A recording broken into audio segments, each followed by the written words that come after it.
सुनो अनुराग, मैं कल सुबह माँ के घर चली जाऊंगी। मुझे अभी ज़्यादा अच्छा नहीं लग रहा है अकेले रहना, और ये मेरे लिए ठीक भी नहीं है। और अभी प्रेगनेंसी चल रही है मेरी, इसीलिए मैं कल सुबह निकलना चाहती हूँ। क्या मैं जाऊँ? रात के करीब 11 बज रहे थे। नोएडा के सेक्टर 49 स्थित एक हाई राइज सोसाइटी के 15वें फ्लोर पर अंजलि ने ये बात अपने पति अनुराग से कही। अनुराग लैपटॉप पर काम कर रहा था। उसने सिर उठाया, अंजलि को कहा, इतनी जल्दी? अभी तो होली में 3 दिन बाकी हैं। थोड़ी दिन तुम मेरी साथ ही रहो। हाँ, पर प्रेगनेंसी के आखिरी दिनों में माँ का साथ अच्छा लगता है। तुम तो ऑफिस में बिजी रहते हो और यहाँ अकेले में डर भी लगता है, अंजलि ने कहा और अपना सिर झुका लिया। ठीक है, जैसी तुम्हारी मर्जी। मैं होली के 1 दिन पहले ही पहुंच जाऊंगा, अनुराग ने कहा और फिर से लैपटॉप पर ध्यान केंद्रित कर लिया। अपना काम पहले की तरह शुरू कर दिया। अगली सुबह होली से 2 दिन पहले अंजलि अपना बैग लेकर मुरादाबाद के लिए निकल पड़ी। उसके पिता सुरेश चौधरी का पुराना मकान शहर के बाहरी इलाके में था। उसने बस पकड़ने के लिए बस स्टॉप की ओर चल दी। कुछ देर में बस आ गई। उसने बस पकड़ लिया। बस हवा को चीरते हुए रोड पर जा रही थी। शाम करीब 5 बजे उसकी बस शहर के बॉर्डर पर रुकी। आगे सड़क की मरम्मत के कारण जाम था, इसलिए अंजलि को वहीं उतरना पड़ा। बस स्टैंड से उसके घर की दूरी करीब 10 मिनट की थी। वो बैग उठाकर पैदल चल दी। रास्ते में एक पुराना चौराहा आता था, जो अब सुनसान पड़ा था। शाम ढल रही थी और चारों तरफ धुंधलका छा गया था। चौराहे को पार करते वक्त अचानक अंजलि के पैर के नीचे कुछ चिपचिपा महसूस हुआ। उसने नीचे देखा तो जमीन पर आटे से बना एक दिया रखा था, जिसमें सिंदूर और कुछ काले बीज जैसा रखा था। उसका पैर ठीक उसी दिए पर पड़ गया था।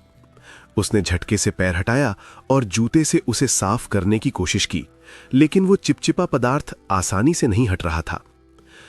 किसी ने होली के लिए रख छोड़ा होगा, सोचकर वो आगे बढ़ गई अपने घर की ओर। घर पहुंचते पहुंचते अंधेरा हो गया था। गेट पर उसकी मां सुशीला खड़ी मिली। वो अंजलि को देखकर बहुत उत्साहित हो गई थीं। खुशी के मारा फूले में ही समा रही थीं। आ गई बिटिया, बहुत देर हो गई। बस लेट थी क्या? मां ने पूछा। हाँ मां, रास्ते में उतरना पड़ा, अंजलि ने कहा और आगे बढ़कर दहलीज पर पैर रखा। जैसे ही उसका पैर दहलीज पर पड़ा, उसके पूरे शरीर में बिजली का झटका सा लगा। ऐसा लगा जैसे किसी अदृश्य शक्ति ने उसे पीछे धकेल लिया हो। वो डगमड़ा गई। क्या हुआ बेटा? मां ने उसे संभाला। कुछ नहीं मां, शायद पैर फिसल गया, अंजलि ने कहा और अंदर चली गई। उसने सोचा ये सिर्फ उसका वहम है। रात का खाना खाने के बाद सब सो गए। अंजलि अपने कमरे में लेटी थी। करीब 2 बजे होंगे। उसे प्यास लगी। वो उठी और पानी लेने के लिए बाहर निकली। कमरे में अंधेरा था, सिर्फ बाहर से आती स्ट्रीट लाइट की हल्की रोशनी थी। जैसे ही वो दरवाजे की तरफ बढ़ी, उसे लगा जैसे कमरे का तापमान अचानक गिर गया हो। उसकी सांसों की भाप दिखने लगी। वो डर गई। उसने तेजी से कदम बढ़ाया, लेकिन तभी उसे पीछे से किसी ने जोर से धक्का दिया। धक्का इतना जोरदार था कि वो सीधे जमीन पर गिर पड़ी। उसके पेट में तेज दर्द हुआ और वो चीख पड़ी, बचाओ बचाओ। उसकी चीख सुनते ही पूरा घर जाग गया। माँ पापा दौड़े दौड़े आए। लाइट जलाई तो देखा अंजलि जमीन पर गिरी है और दर्द से कराह रही है। अंजलि की माँ थोड़ी सी डर गई। क्या हुआ? कैसे गिर गई? पिता सुरेश ने घबराकर पूछा। अंजलि ने कांपती आवाज में कहा, पापा, किसी ने मुझे पीछे से धक्का दिया। मैंने उसे नहीं देखा। सुरेश ने पूरे कमरे को देखा। कोई नहीं था। उन्होंने कहा, बेटा, तुम नींद में चक्कर खा गई होगी। यहां कोई नहीं है, कोई बात नहीं। लेकिन अंजलि की आंखों में डर साफ झलक रहा था। मां उसे बिस्तर पर लिटाकर पास ही बैठ गई। अंजलि थोड़ी डर गई थी, इसीलिए उसकी मां ने सोचा आज रात यहीं रुक जाती हूं। बेटी अभी पेट से है, अकेले छोड़ना खतरों से खाली नहीं। अगली सुबह होली का दिन था। घर में रंगों का माहौल था। अंजलि की छोटी बहन रिया और उसके दोस्त घर आए। सबने मिलकर होली खेलना शुरू किया। अंजलि भी धीरे धीरे पिछली रात की घटना भूलकर मस्ती में शामिल हो गई। दोपहर के करीब 12 बजे रिया के 3 दोस्त आकाश, प्रियांशु और मीरा आए।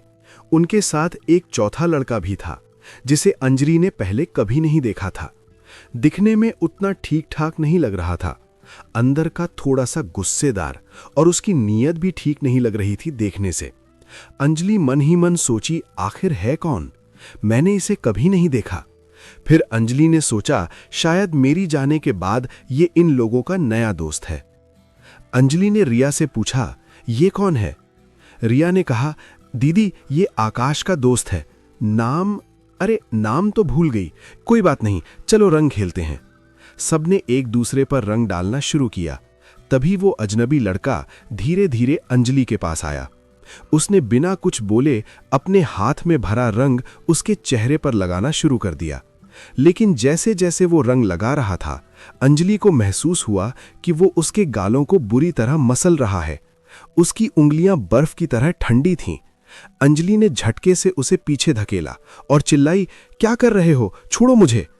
उसकी आवाज सुनते ही सब वहां आ गए। आकाश ने पूछा, क्या हुआ अंजलि दीदी? अंजलि ने गुस्से से कहा, तुम लोगों के साथ जो लड़का आया है उसने मेरे साथ गलत हरकत की। प्रियांशु ने हैरानी से कहा, कौन सा लड़का? हम तो 3 ही लोग हैं, मैं, आकाश और मीरा। हमारे साथ कोई चौथा नहीं था। ये सुनते ही अंजलि के होश उड़ गए। उसने चारों तरफ देखा, वो लड़का कहीं नहीं था।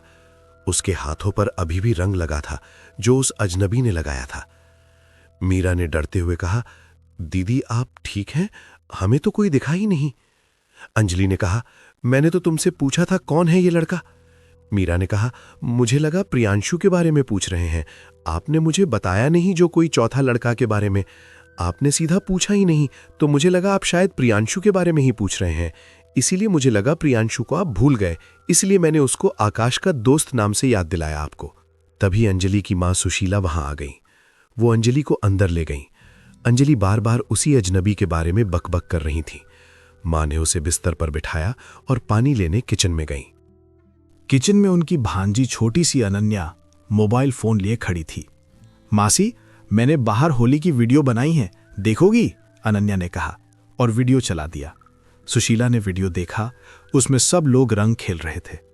अचानक उनकी आंखें फटी रह गईं। वीडियो में अंजलि अकेली खड़ी थी और उसके गालों पर खुद ब खुद रंग लग रहा था, जैसे कोई अदृश्य हाथ उसका चेहरा मसल रहा हो। उसी वक्त अंजलि की चीख की आवाज वीडियो में आई। सुशीला का दिल धक से रुक गया। वो दौड़ती हुई अंजलि के कमरे में गईं। कमरे का दरवाजा खोलते ही उन्होंने जो देखा उससे वो सन्न रह गईं। अंजलि का शरीर बिस्तर से करीब 4 फीट ऊपर हवा में तैर रहा था। उसकी आंखें पूरी तरह से खुली थीं, लेकिन उनमें सिर्फ सफेदी थी।